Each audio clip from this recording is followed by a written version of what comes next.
심리학하면 많은 사람들이 마음이 아픈 사람들을 먼저 떠올립니다. 그도 그럴 것이 아주 오랜 세월 동안 심리학은 마음이 아픈 사람들에게 초점이 맞춰져 있었어요. 그러나 원래 심리학의 사명은 마음이 아픈 사람들을 위한 학문이 아니었습니다. 마음이 아픈 사람들, 보통의 사람들, 마음 근육이 타고나게 튼튼한 사람들까지 모든 사람들의 마음을 위한 학문이 바로 심리학이었죠. 그럼에도 많은 사람들이 여전히 마음이 아픈 사람들부터 떠올리는 이유는 아주 오래전으로 거슬러 올라갑니다. 2차 세계대전이 터진 후 전 세계는 그야말로 트라우마의 시대였습니다. 대부분의 사람들이 전쟁으로 인한 트라우마를 가지고 살아가고 있었죠. 그렇기 때문에 모든 초점이 어떻게 하면 이 전쟁 트라우마를 없앨 수 있을까 였습니다. 언제나 이슈가 몰리는 곳에는 온갖 연구의 초점이 쏠리게 되어 있죠. 그렇게 아픈 사람들을 위한 심리학은 기하급수적으로 발전하게 돼요. 그리고 우리는 마침내 그 전쟁 트라우마의 시대로부터 벗어나게 됩니다.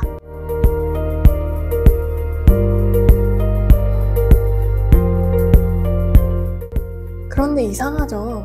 트라우마가 사라져도 정신질환이 사라지진 않았습니다. 전쟁이 끝난 후라는 환경에서 벗어나 새로운 환경에 적응하기 시작하면서 달라진 환경에서 생겨나는 새로운 정신질환의 양상들도 우후죽순으로 발견되기 시작해요. 처음엔 그 병들의 진단법, 치료법 등을 상세히 연구해서 마음의 병 백과사전이라고 불리는 DSM에 하나하나 수록하기 시작했습니다. 근데 그렇게 쌓아가다 보니 무려 300개 이상의 진단명이 실리게 돼요. 이 정도가 되면 이제는 전문가들도 구분하기 어려울 만큼 많은 양의 진단명이 생기게 됩니다. 비로소 심리학자들은 결정의 순간이 오죠. 이제 치료만이 답은 아니게 된 것인가? 그렇다면 이제 치료보다 예방이겠구나. 그렇게 예방의 심리학인 긍정심리학이 세상에 나오게 됩니다.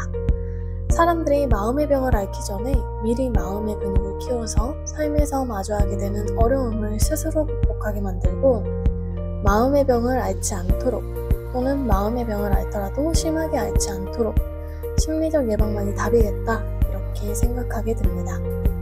사랑, 우정, 삶의 의미, 자신감, 자존감, 회복 탄력성 등 사람들에게 마음의 치트키를 하나씩 늘려주면서 삶을 살아갈 때 어려움이 들이닥치더라도 그렇게 쥐어진 치트키를 써서 어려움을 무찌를 수 있도록 또는 어려움이 오지 않도록 방패를 세울 수 있도록 우리에게 창과 방패를 만들어주는 학문이 바로 긍정심리학인 거죠. 여러분들이 쥐고 있는 창과 방패는 무엇인가요? 혹시 나는 아무것도 갖고 있지 않아 하면서 좌절하고 계신가요? 근데 그거 아세요? 누구나 창과 방패를 갖고 태어난다는 것을요. 아직 발견하지 못했을 뿐 누구나 창과 방패를 갖고 있다는 것을요.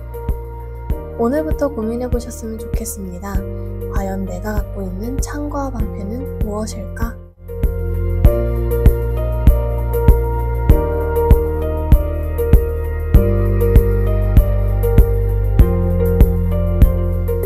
네, 안녕하세요. 메이크풀 실드의 베네핏입니다.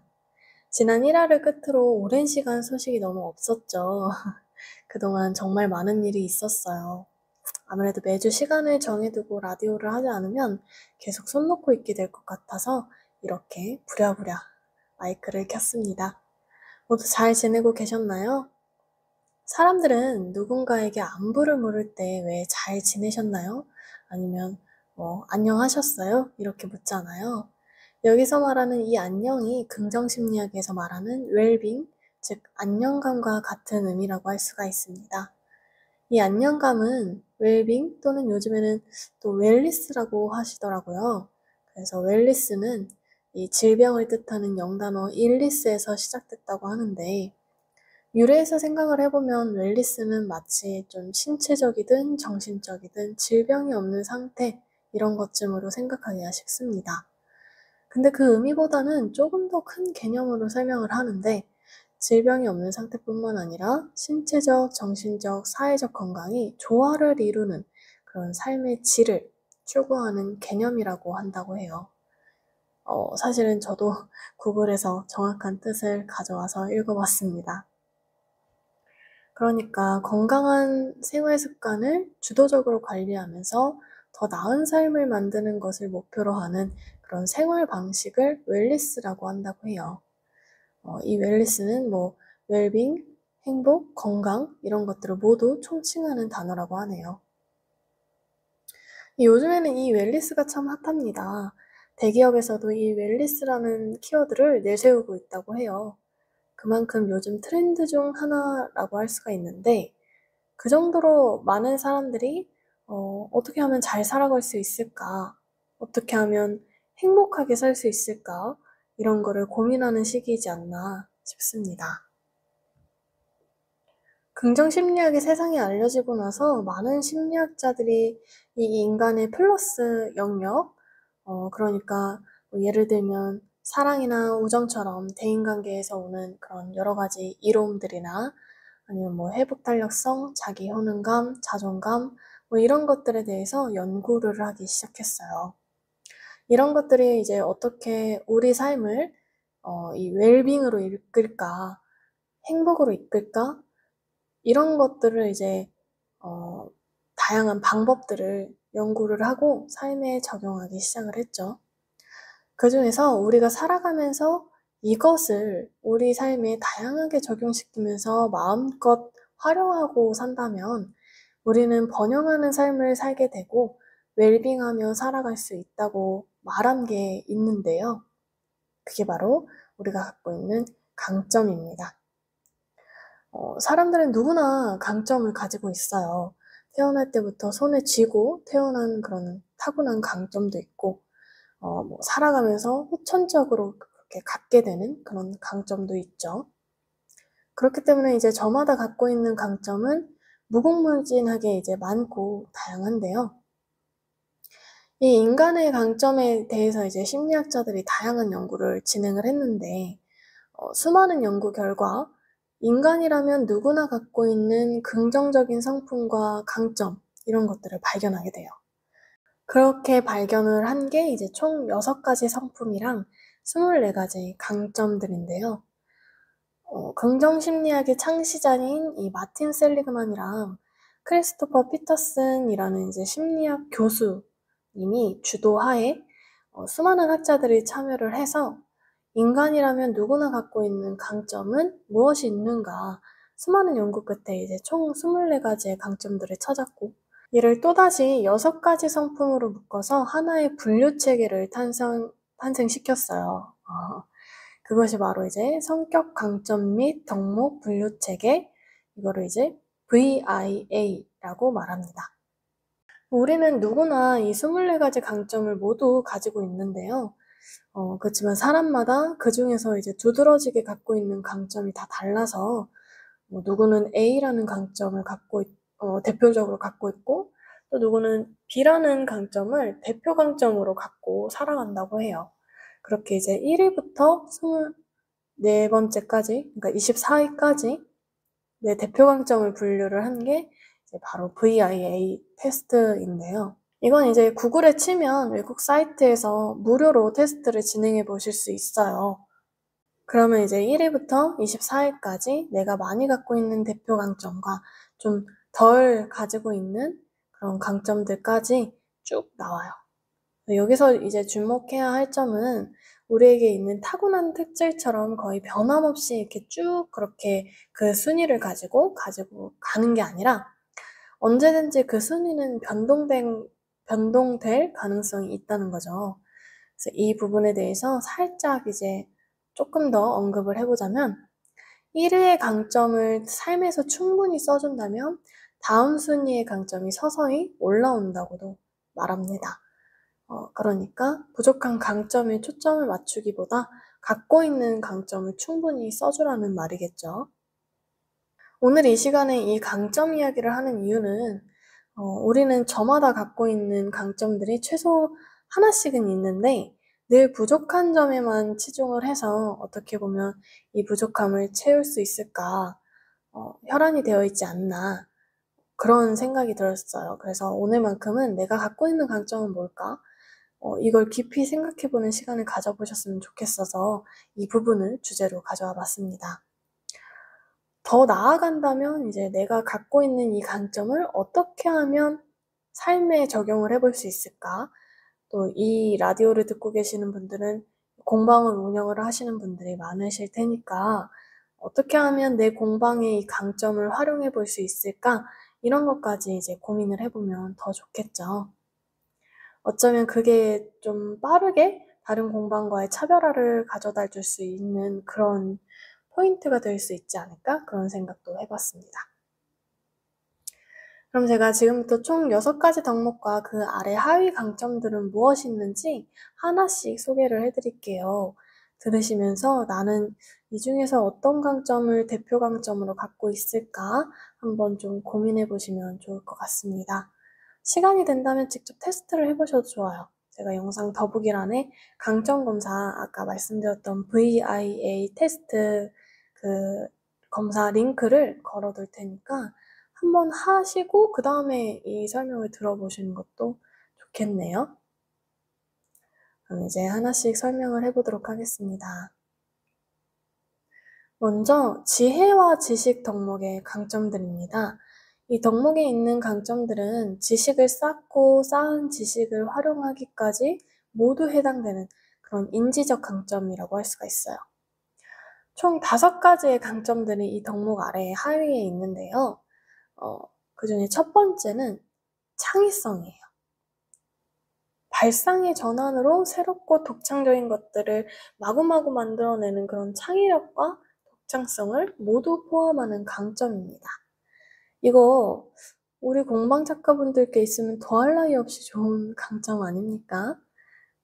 누구도 하지 못한 생각들과 발상으로 새로운 제품을 끊임없이 생산해내거나 또 아이디어를 끊임없이 낼 수 있는 그런 능력은 뭐 더 말해 뭐합니까?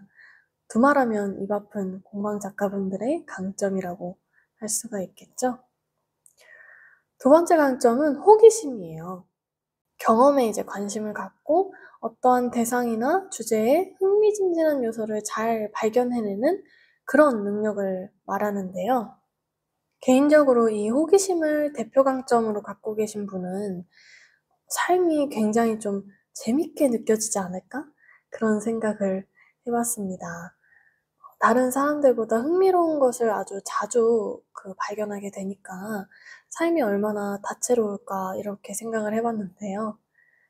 제가 대학원에서 이 성격 강점에 대해서 이제 배울 때 이 호기심을 보고 제가 우울증을 앓고 있는 사람들에게 호기심을 유발할 수 있도록 개입을 한다면 이들의 우울증에 도움이 되지 않을까? 이거를 주제로 토론을 해본 적이 있어요.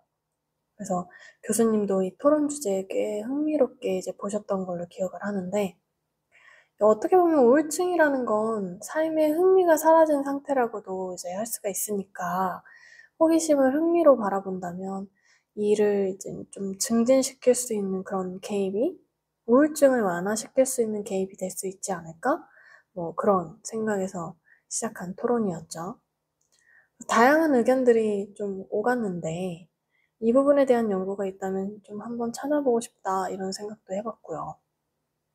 네, 아무튼 만약 이 호기심은 우울을 완화시킬 것이다 라는 가설이 만약에 참이라면 호기심을 대표 강점으로 갖고 있는 사람은 우울에 좀 더 강한 인자를 갖고 있는 거 아닐까? 뭐 그렇게 생각해 볼 수 있지 않았나 싶어요. 그래서 그런 면에서 본다면 정신건강 면에서 굉장히 이로운 대표 강점이라고 할 수 있지 않을까 그렇게 생각도 해봤습니다. 이건 뭐 개인적인 저의 생각이지만요. 세 번째 강점은 개방성 또는 판단력이라고 하는 건데요. 다방면에서 고려를 해서 판단할 줄 아는 그런 능력, 한쪽으로 치우쳐서 생각하기보다는 객관적으로 증거 기반 하에 빠르게 판단할 수 있도록 돕는 그런 강점이라고 할 수가 있어요. 사업을 하다 보니까 무엇보다 좀 중요하다고 생각하는 부분이 바로 이 빠른 판단력 아닐까 그렇게 생각도 해봤는데요. 머릿속으로 빠르게 시뮬레이션을 좀 돌려보고 여러 가지 좀 고려할 부분까지 전체적으로 좀 고려를 해서 딱 이렇게 판단을 내릴 수 있는 그런 강단 있는 능력이 아닐까 그렇게 생각을 해봤습니다. 그래서 공방을 운영하시다 보면 다들 이제 공감을 하시겠지만 매 순간 선택의 기로에 서게 되잖아요. 그때마다 좀 흔들리지 않고 객관적이고 이성적으로 빠르게 판단하고 또 그것뿐만 아니라 여러 가지 고려할 부분까지 한 번에 비교를 하고 판단해서 이제 선택하는 그런 판단력이 저는 사업에서는 정말 중요하다고 생각을 해요. 그러니까 이 강점을 갖고 계신 분들은 사업적으로 좀 타고난 그런 사업가 기질을 갖고 계신 분이 아닐까 감히 그렇게 생각해 보기도 했습니다. 지혜지식 덕목의 이제 5번째 강점은 학구열입니다. 배우는 거 굉장히 좋아하시는 분들, 우리 공방하시는 분들 중에 좀 많으신 걸로 알고 있는데 공예 하나만으로 이제 끝내지 않고 왜 이 공예 저 공예 되게 배우고 싶은 게 너무 많아서 배우러 다니시고 그렇게 토탈 공방을 좀 꿈꾸시는 분들이 많으신 것 같아요. 이런 분들이 갖고 계신 강점이지 않을까? 이렇게 생각을 해봤습니다. 이 학구열은 사실 호기심이랑 좀 비슷해 보일 수가 있는데 호기심은 좀 더 광범위한 범위의 흥미를 느낀다면 학구열은 배움의 축적과 관련된 흥미라고 볼 수가 있을 것 같아요. 지식이 쌓이는 것에 흥미를 느끼시는 분들이 해당이 될 것 같은데 여기서 한 가지 제가 좀 말씀드리고 싶은 건 강점을 활용한다라는 것은 쉽게 말해서 부작용이 없습니다.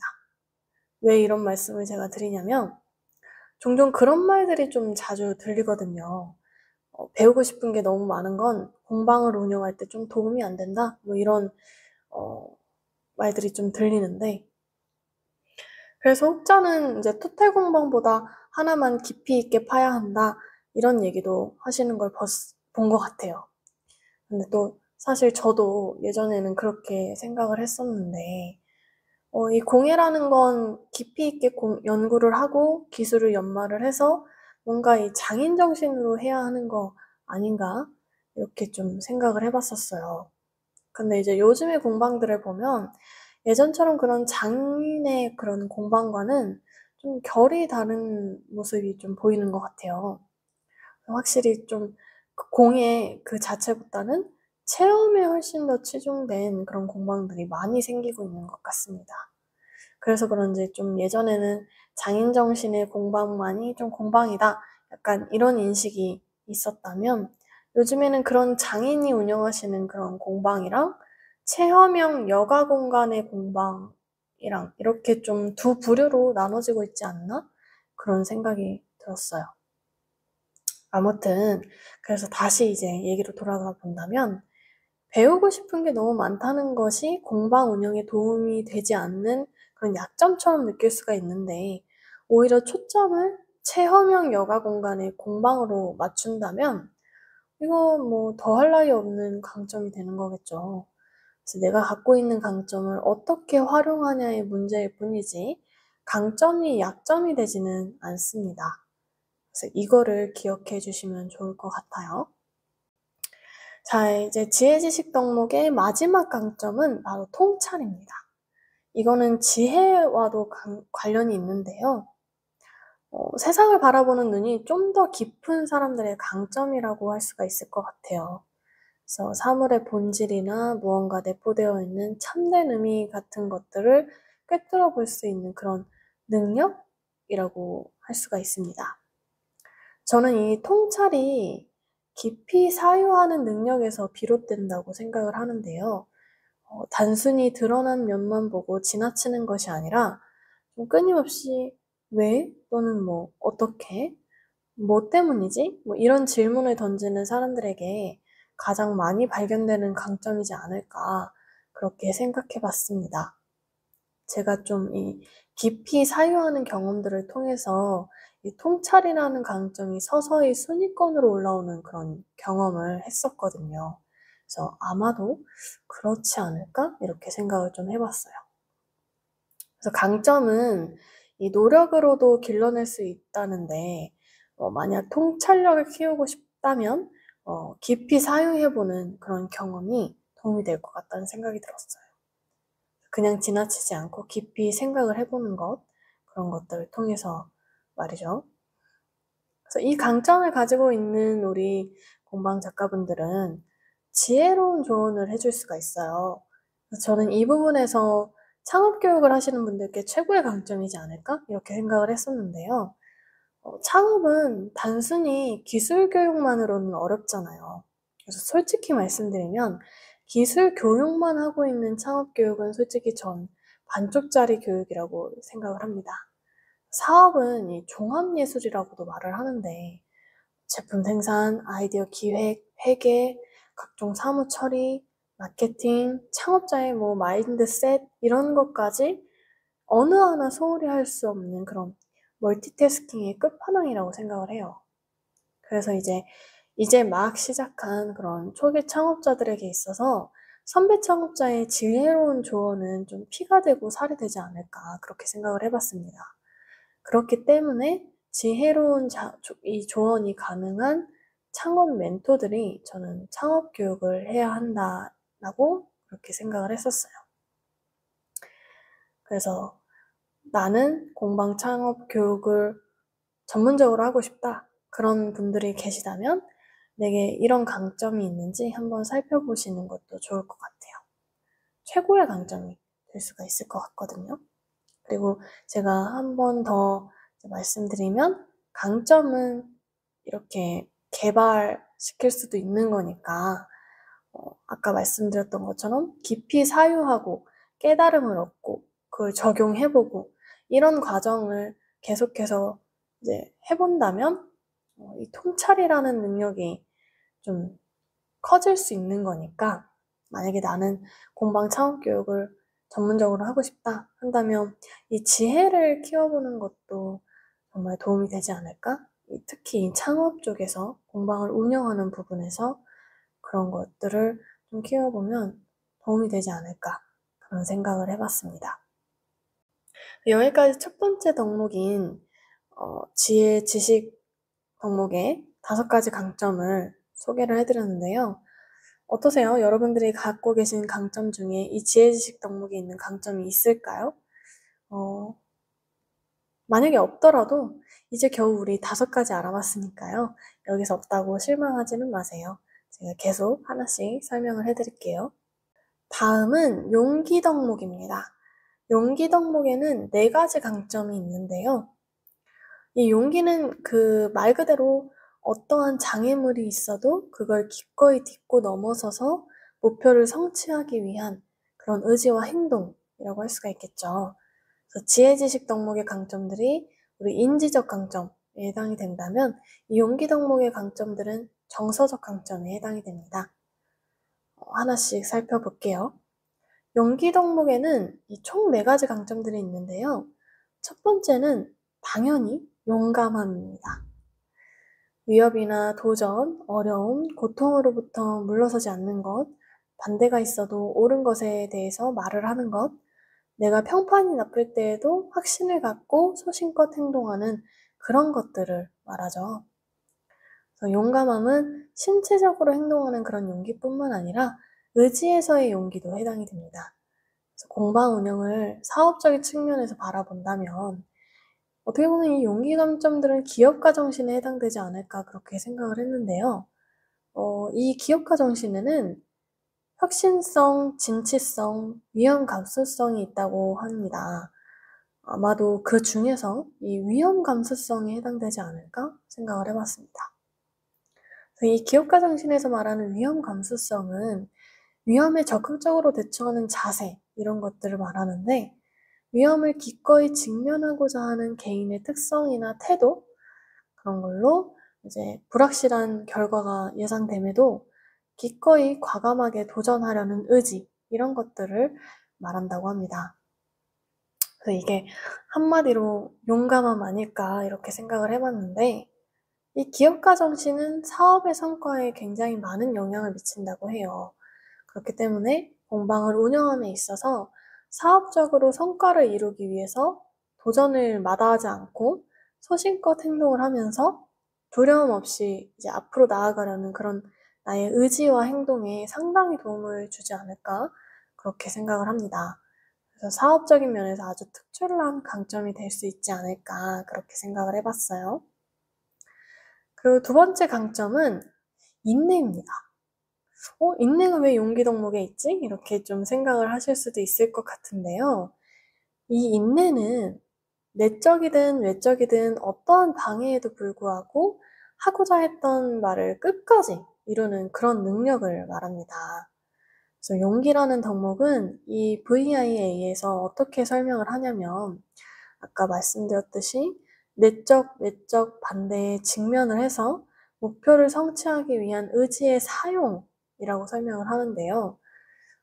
그러니까 내 마음의 소리, 뭐 예를 들면은 너무 하기 싫다. 이번 한 번만 안 한다고 뭐 잘못 되겠어?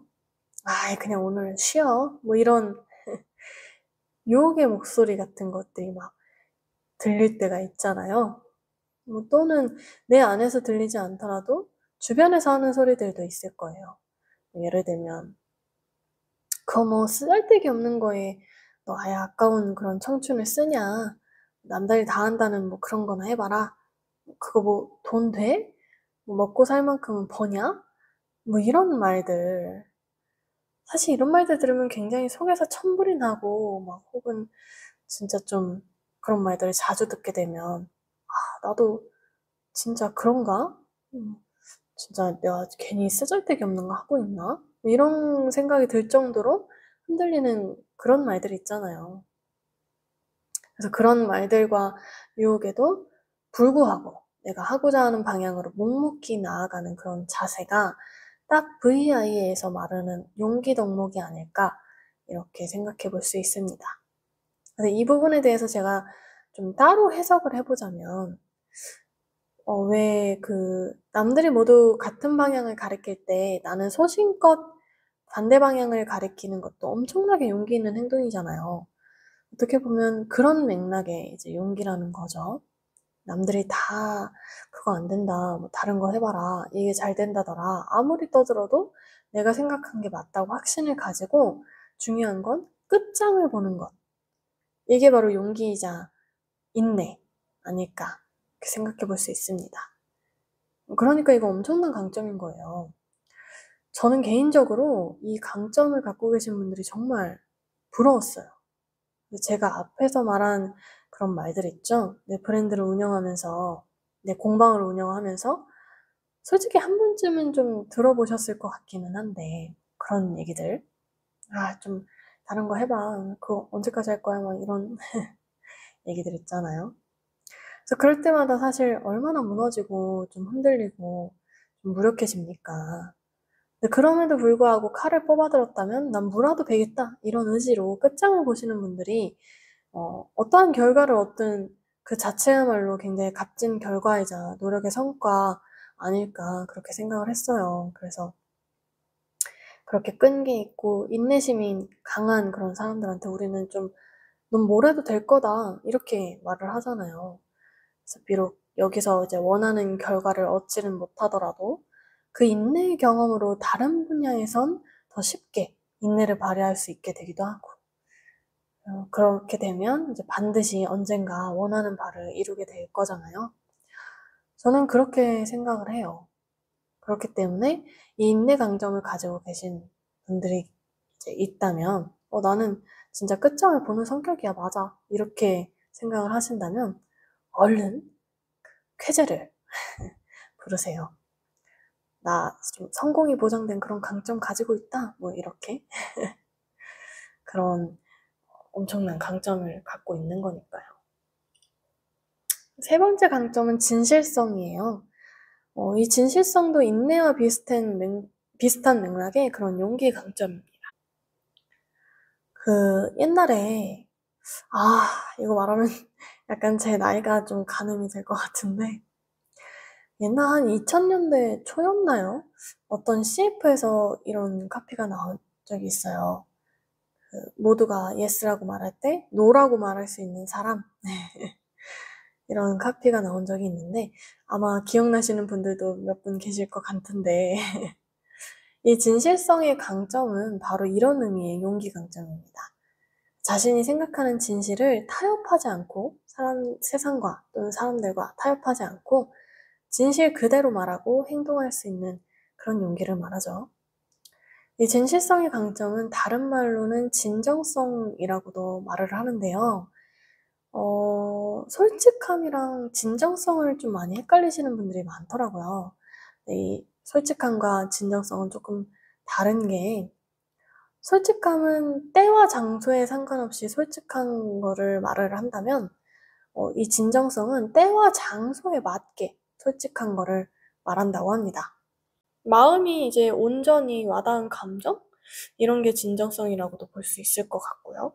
요즘에는 이 AI 같이 기술의 발전이 너무 빠르게 이뤄져서 그럴까요? 인간만이 가질 수 있는 그런 사람 냄새, 진정성, 이런 것에 좀 사람들이 마음을 좀 동요하는 것 같다는 생각이 듭니다. 그래서 사업을 할 때 이 진정성이 무기가 되는 때도 있죠.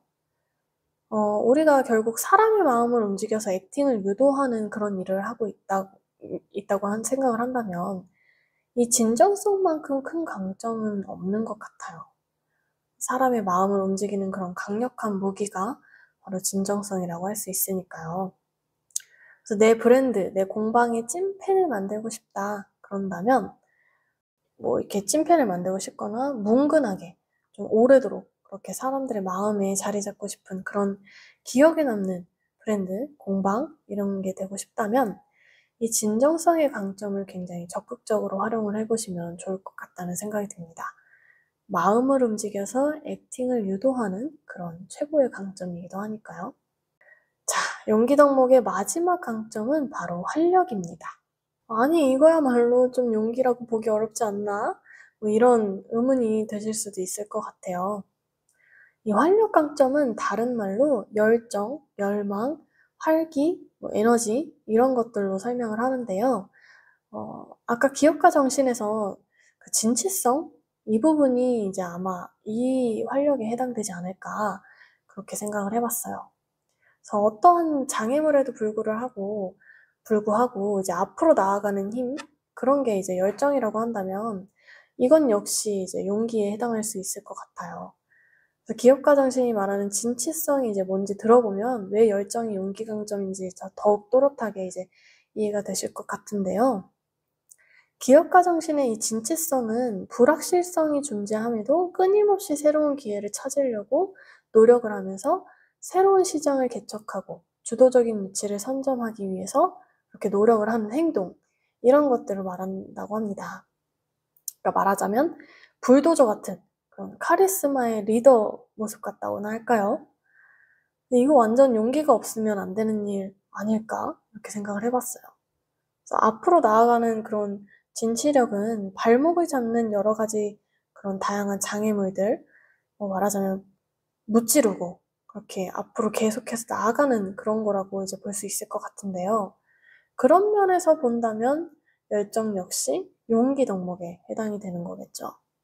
그래서 이 열정은 어떻게 보면 소진되지 않는 100만 불짜리 배터리라고도 이제 볼 수가 있을 것 같은데, 만약 내가 1인 자영업자로 공방을 운영하고 있다면 이 지치지 않는 열정이 얼마나 큰 강점이 될 수 있는지 생각해 보실 수 있습니다.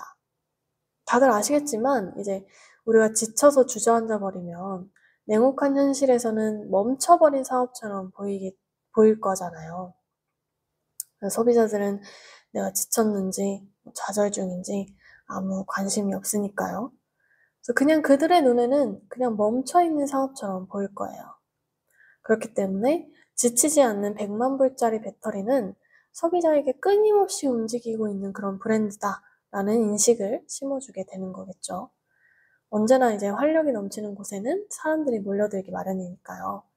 그래서 그런 면에 있어서 열정을 강점으로 가지고 계시다면 끊임없이 사람들에게 내 브랜드는 활력이 넘치는 곳이다 라는 인상을 계속해서 심어주실 수 있을 것 같아요. 그게 곧 내 공방의 강점이 되지 않을까 이렇게 생각이 들기도 하고요. 그래서 그런 활력은 이렇게 뭔가 끊임없이 내 브랜드를 이렇게 돌아가게끔 만드는 그런 배터리 같은 강점이지 않을까 싶습니다. 자, 여기까지 이제 용기 덕목이 있는 4가지 강점들을 한번 살펴봤는데, 여기까지도 만약에, 난 아직도 없는데? 한다면, 너무 걱정하지 마세요. 이제 3분의 1 맞나요? 그리고 이거는 제가 하나 더 말씀을 드리고 싶은 거는, 여기에 있는 이 강점들은 이 심리학자들이 전 세계적으로, 그러니까 문화든 인종이든 나라든 이런 거 상관없이 모두가 갖고 있는 강점들은 뭐가 있을까를 오랜 시간 연구해서 이제 분류한 그런 분류표 같은 거예요. 그러니까 여기에 없더라도 아마 있는데 못 찾으신 거겠지만 아무튼 나는 인정하고 싶지 않은 강점들이겠죠, 어떻게 보면. 그렇더라도 그 외에 나만이 갖고 있는 강점은 또 있을 수도 있으니까 그런 게 뭐가 있나 이런 것도 한번 생각을 해보시는 것도 굉장히 좋을 것 같아요. 그래서 나만이 갖고 있는 그런 나만이 갖고 있는 유일함, 강점, 뭐 그런 오리지널리티 이런 것들을 한번 생각을 해보시는 것도 굉장히 도움이 되니까요. 그런 제가 지금 여기서 말하고 있는 이런 강점들 외에도 내가 갖고 있는 강점은 또 뭐가 있을까? 이런 것들을 함께 좀 생각을 해보시면 좋을 것 같아요. 네, 그 다음에는 이제 따뜻한 인간의 그런 필수 덕목이라고 할 수가 있겠죠. 바로 인간애와 관련된 그런 강점들을 또 말씀드리도록 하겠습니다. 이 인간의 덕목이라는 이름에서도 알 수 있듯이 사랑이 넘치는 그런 사람들한테 있는 그런 강점이라고 할 수가 있을 것 같아요.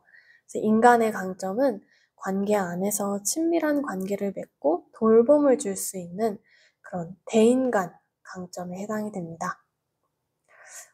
이거 사실 여기 있는 강점들을 갖고 계시는 분들이라면 공방 운영하실 때 굉장히 좀 저는 수월하게 운영을 할 수 있지 않을까 그렇게 생각을 해봤는데 클래스를 한다거나 아니면 뭐 이렇게 뭘 판매를 한다거나 특히 클래스를 하시는 분들께 굉장히 좀 많이 도움이 되지 않을까 싶은데요. 그렇게 뭔가 대인 간의 그런 마주침이 많은 그런 일을 좀 주력으로 하고 계시는 분들이라면 더더욱이나 이 강점이 좀 도움이 되지 않을까 이렇게 생각을 해봤어요. 하나씩 또 설명을 해드릴게요. 가장 첫 번째 강점은 역시나 사랑입니다. 제가 이제 그 학교의 창의적 재량 그런 수업 같은 활동으로 대학원에서 이 강점에 대한 수업을 이제 나간 적이 있어요. 저는 이제 주강사는 아니고 보조강사로 이렇게 함께 참여를 한 적이 있었는데요. 제가 이렇게 같이 나간 그런 학교 중에 한 고등학교에서 어떤 학생에게 이 사랑이라는 강점이 대표 강점으로 나온 거예요. 그랬더니 이제 아이들이 막 친구들이 막 웃으면서 막 놀리는 거예요. 그래서 알고 보니까 아이들이 생각하는 그런 사랑은 연인들 간의 감정에서 비롯된 그런 사랑에만 국한해서 이제 생각을 했던 거죠. 그래서 이 사랑이라는 강점을 또 설명을 드리면 상호 호혜적인 관계에서 타인과의 친밀한 관계에 가치를 두는 그런 모든 것, 이런 것들을 말해요. 그러니까 한마디로 인간애를 대표적으로 설명하는 그런 강점이라고 할 수가 있겠죠. 제가 종종 이제 공방 작가분들을 만나게 되면 이 사랑 강점을 갖고 계신 분들이 좀 종종 눈에 보일 때가 있는데요. 이분들을 좀 살펴보면 대부분 돈보다는 사람에게 더 가치를 두시는 분들이고, 그래서 사람 간의 신뢰 이런 것들을 훨씬 더 중요시 생각을 해서 본인이 좀 덜 가져가더라도 아낌없이 베푸는 그런 분들이었어요. 또 돈보다 거기서 이제 가치를 또 얻기 때문에 그렇게 좀 덜 벌더라도 사람 간의 신뢰나 뭐 인정, 사랑 이런 것들을 받으면 그보다 더한 것은 없다고 생각하는 그런 분들이 바로 사랑 강점이 넘친 분들이셨던 것 같아요. 그래서 그분들이 이 강점을 어떻게 공방에 활용을 하고 계시냐면 수강생에게 이제 아낌없이 베풀어서 그 스승과 제자 사이를 굉장히 돈독하게 만드신다거나 넘치는 그런 사랑 강점으로 소비자를 이렇게 대하다 보니까 그 마음에 감동을 해서 단골이 되는 분들이 좀 많은 그런 공방을 운영하고 계시는 작가분도 계셨고, 그냥 누군가한테 베푸는 행위, 뭐 도움을 주는 행위, 이 자체에서 이제 만족감을 느끼다 보니까 이 매출에 대한 부침, 어떤 날은 많이 벌고 어떤 날은 좀 적게 벌고 이럴 때 많이들 이제 많이 흔들리게 되고 이렇게 중심을 못 잡게 되잖아요. 근데 그런 거 없이 그냥 행복하게 공방을 운영하시는 그런 분들이 많으셨어요. 그래서 그러니까 이제 이 사람 관점을 갖고 계신 분들은 대체로 물질적인 가치보다 대인 간의 가치에 훨씬 더 치중을 하시기 때문에 돈보다는 사람 간의 신뢰를 쌓고 계시는 그런 분들이 아닐까? 그래서 그런 신뢰로 안정적인 매출을 이렇게 만들어내고 계시는 그런 분들도 많았죠. 단골이 이제 생기니까. 그래서 저는 사실 이거는 그냥 다른 얘기긴 하지만 사람 강점을 갖고 계신 분들이 이 사회에 정말 많이 계셨으면 좋겠다는 그런 개인적인 바람도 있어요. 점점 이 강점을 보기 힘든 그런 사회를 살아가고 있지 않나 그렇게 생각을 해서 그런 또 바람도 갖게 되었습니다. 그래서 이분들이야말로 어떻게 보면 좀 진정한 히어로가 아닐까? 그런 생각도 해봤죠. 정말 따뜻한 강점이에요. 인간의 두 번째 강점은 친절입니다. 아, 이거 뭐 더 말할 게 있습니까, 사실은? 뭐 말해 뭐 합니까? 자영업자에게 친절이란 본디 좀 기본적으로 갖추고 있어야 하는 그런 강점 아닐까 싶으니까요. 그래서 사람 상대하는 일을 좀 좋아하시고 또 그런 일이 적성에 맞다 이렇게 생각하시는 분들은 대체로 이 친절 강점을 갖고 계시다고 좀 볼 수 있을 것 같아요. 이 친절을 이 심리학적 정의로 말을 하자면 타인에게 호의를 베풀고 선을 행하는 것, 그들을 돕는 것, 그들을 돌보는 것 이런 식으로 설명을 할 수 있을 것 같아요. 그래서 이 강점의 동의어로 관용, 배려, 자상함, 동정심, 이타성, 상냥함 이런 것들이 있다고 하네요.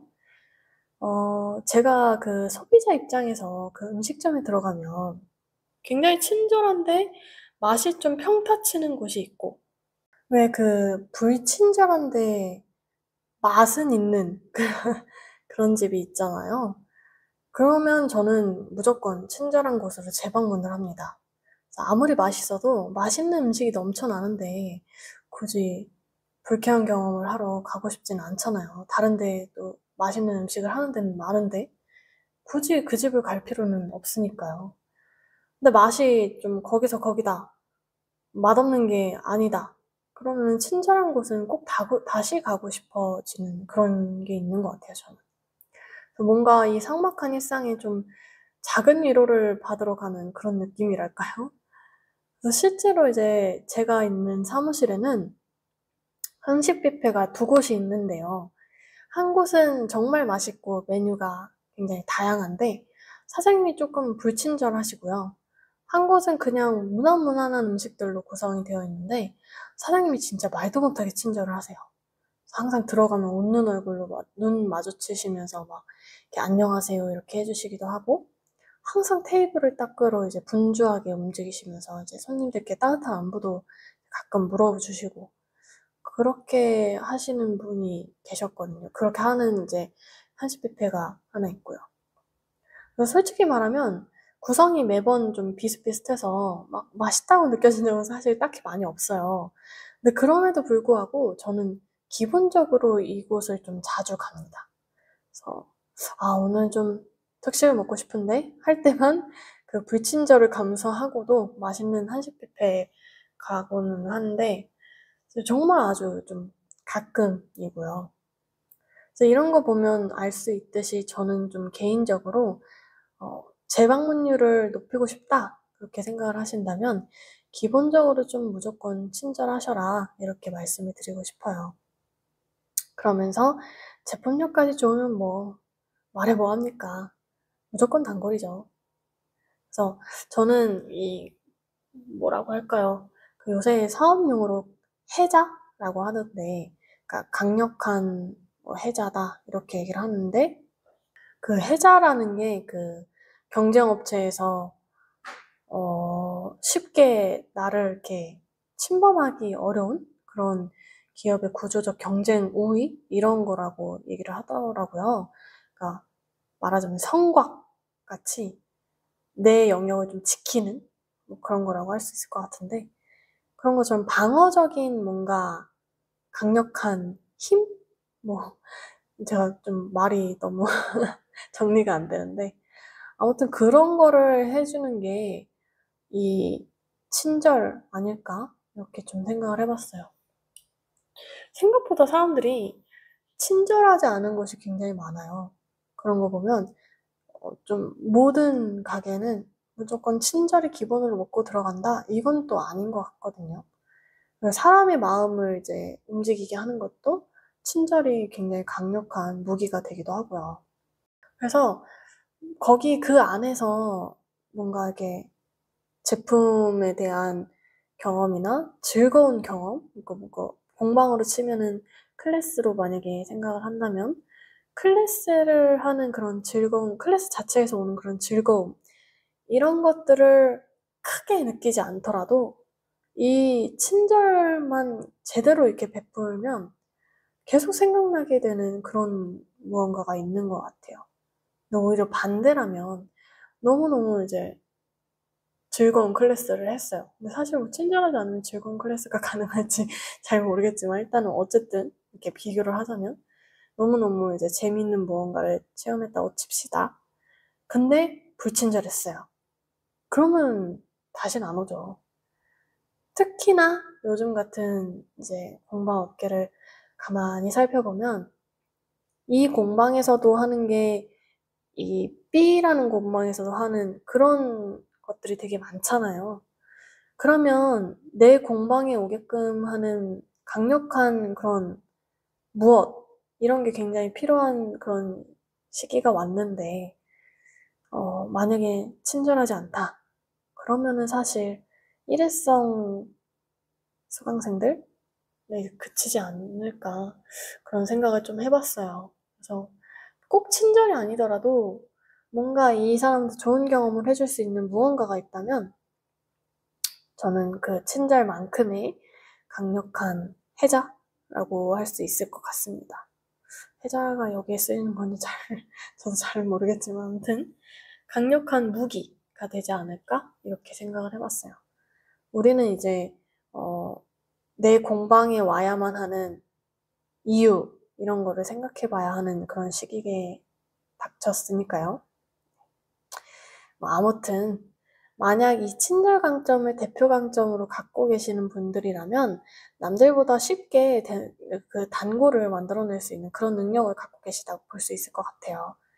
그래서 이거 진짜 좀 탁월한 강점인 거니까 마음껏 좀 활용해 보시면 좋지 않을까 싶습니다.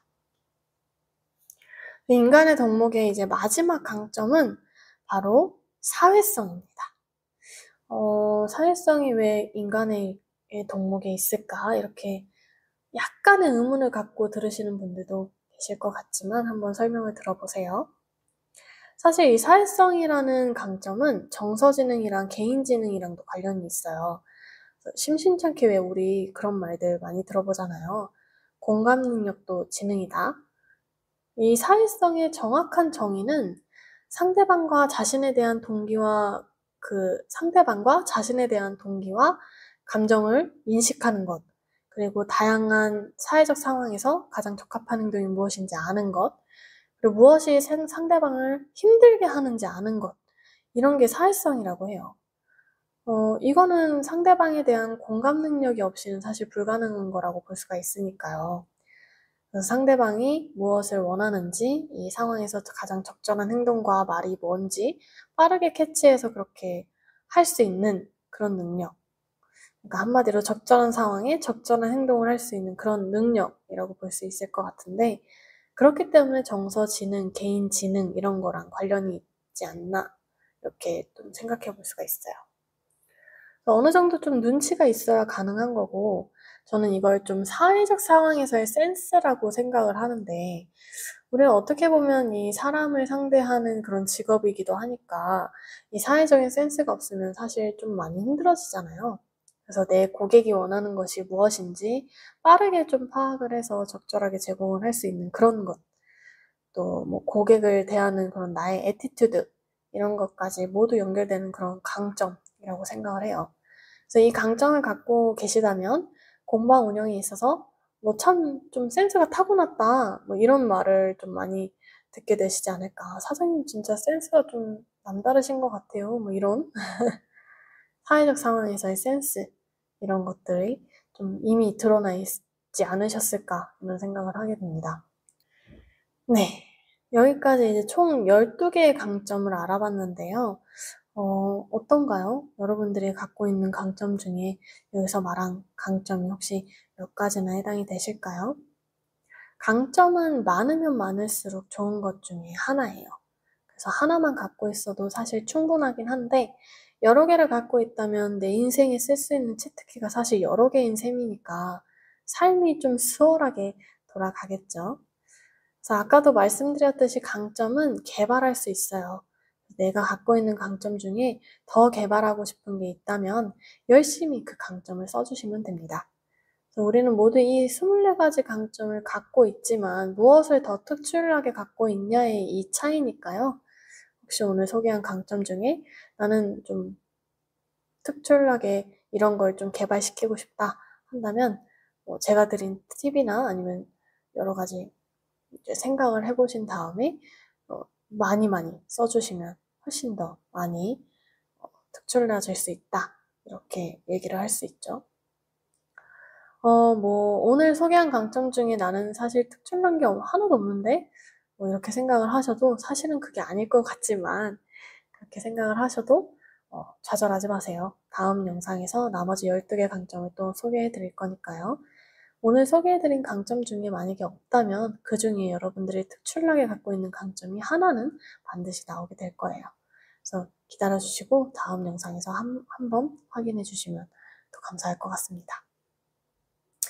아, 나는 도저히 못 참겠어, 이렇게 생각을 하신다면 제가 더보기란에 링크를 걸어둘 테니까요.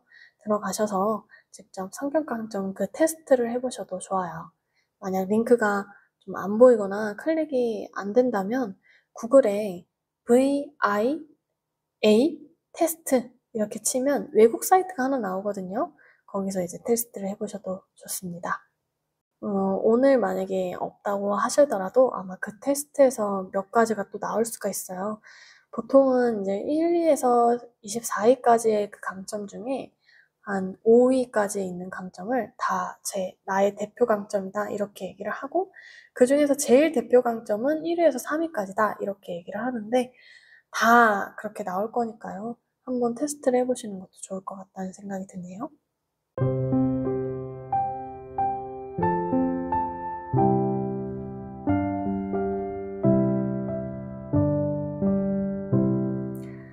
네, 그럼 1부는 여기서 마무리해 보도록 하고요. 2부 영상에서 다시 찾아뵙도록 할게요. 오늘도 모두 수고하셨습니다.